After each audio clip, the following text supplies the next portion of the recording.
Sorry আসতে একটু late হয়ে গেল। আমার কিন্তু কোনো দোষ নেই, তোমার জন্য আমার দেরি হয়েছে। আমার জন্য দেরি হয়েছে মানে? আমি নিজের হাতে রান্না করে নিয়ে এসেছি তোমার পছন্দের খাবার। কে বলো তো কেমন হয়েছে? তুমি আমার পছন্দের খাবার নিজেদের রান্না করে নিয়ে আসছো, তাহলে তো খেতেই হবে। ধর না, একটু হাতটা ধুই। কেমন হয়েছে? ওয়াও, অসাধারণ। সুন্দরী মেয়েদের হাতের রান্না যে এত মজা, তোমাকে না দেখলে আমি বিশ্বাসই করতে পারতাম না। আমি জানি কি জানো, সুন্দরী মেয়েদের হাতের রান্না নাকি একটু মজা হয় না, কারণ তারা রূপচর্চা নিয়ে সবসময় ব্যস্ত থাকে, রান্নাঘরে যায়ই না। কিন্তু তোমার ব্যাপারটা পুরোটাই উল্টো। হয়েছে এই মিথ্যা কথা বলে আমার আর প্রশংসা করা লাগবে না। আমার রান্না কিন্তু এতটাও মজা হয়নি, তবে আমি জানতাম তুমি আমার রান্নার প্রশংসা করবে। সত্যি বলছি। আচ্ছা, তোমাকে একটা কথা বলবো। শিওর, বলো। তোমার কাছে কিছু টাকা হবে? আমি ধার নিতাম আর কি। টাকা? কত টাকা? 20,000। 20,000? আসলে হয়েছে কি, আমার না একটা ফোন পছন্দ হয়েছে, ফোনটার দাম 30,000 টাকা। বাবা বলেছিল আমাকে কিনে দিবে, এখন হুট করে বলছে বাবার কাছে নাকি টাকা হবে না। আমার কাছে না আছে মাত্র 10,000 টাকা। তুমি যদি আমাকে 20,000 টাকা ধার দাও তাহলে আমি ফোনটা কিনতে পারবো।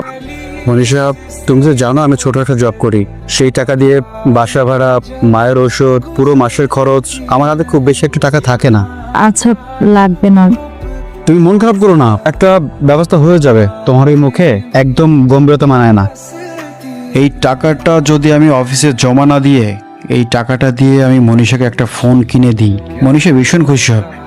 এতদিনের সম্পর্কে মনীষা কখনো আমার কাছে কিছু আবদার করেনি, এই প্রথমবার আমার কাছে মনীষা কিছু আবদার করেছে। তার আবদারটা আমি কিভাবে পূরণ করি?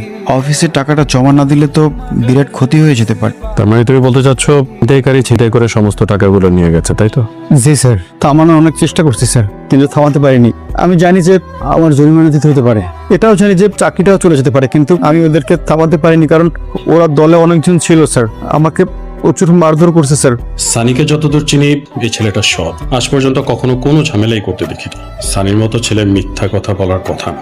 স্যার, আমি মিথ্যা কথা বলতেছি না স্যার, বিশ্বাস করেন টাকাগুলো সত্যি সত্যি চিন্তা হয়ে গেছে। এতগুলো টাকার কি হবে? স্যার, টাকাগুলো দেওয়ার যদি আমার সামর্থ্য থাকতো আমি জরিমানা দিয়ে দিতাম, কিন্তু বিশ্বাস করেন স্যার, এতগুলো টাকা জরিমানা দেওয়ার সামর্থ্য আমার নাই।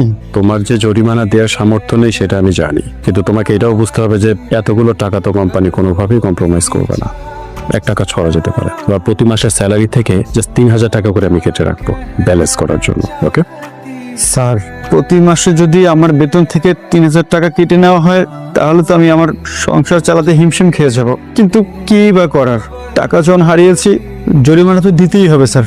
যতদিন পর্যন্ত আমার এই জরিমানা পরিশোধ না হয় ততদিন পর্যন্ত আপনি আমার বেতন